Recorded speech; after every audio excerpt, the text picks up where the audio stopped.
Hello mga ka-road trip, isang mapagpalang araw na naman sa ating lahat. Siyempre, magluluto tayo ulit. Ang recipe natin for today is ginataang isda. So ito na yung mga ingredients. Ayan, siyempre yung isda, yung gulay. Ayan na po yung mga gulay. Then ito, nakikita nyo to, kalamansi po ito. Then yung mga sibuyas, bawang, luya. So ito na. I-prepare na natin sa kawali. Siyempre, unang-una, isasalansan muna natin ang ating mga ingredients, yung bawang, para hindi dumikit sa kawali ang ating isda. At saka mas maganda rin yung pagka-absorb ng ingredients sa isda. So ito na. Samahan nyo ako maglagay, magsalansan sa kawali.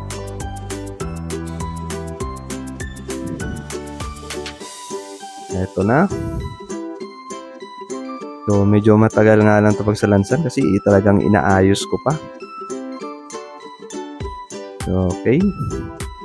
Sige lang. Lagay pa hanggang mapuno. Ito na. Konti na lang. Makukompleto na natin ang ingredients sa kawali.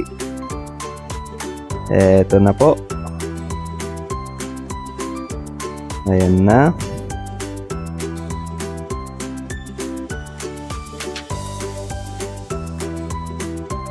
Lalagay na natin yan lahat. So ito na, then lagay na natin yung ceiling green.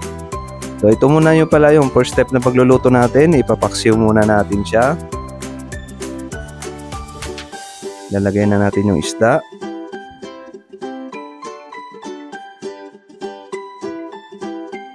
Sasalansanin natin sa kawali. Babaw natin sa mga nilagay natin na ingredients.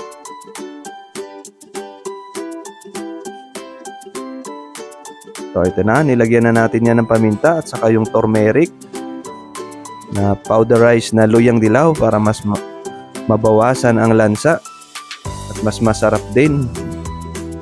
Then ito na, ilalagay na natin yung gata. Ito na yung gata.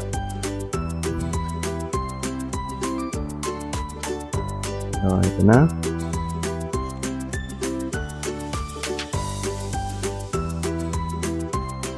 Nagdagan natin ng konting asin.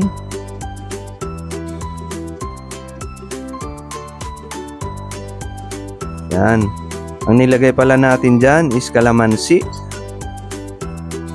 Imbes na suka.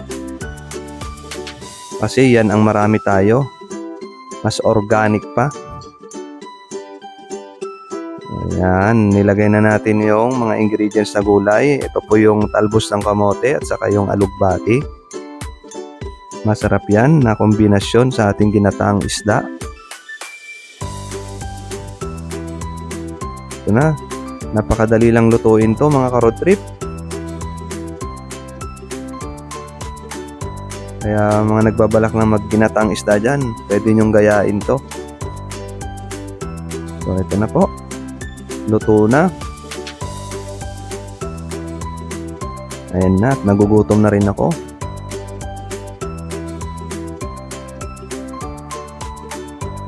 So dito na tayo nagtatapos. Maraming salamat sa mga nanood, sa mga kapwa natin vloggers dyan. Maraming salamat sa suporta nyo.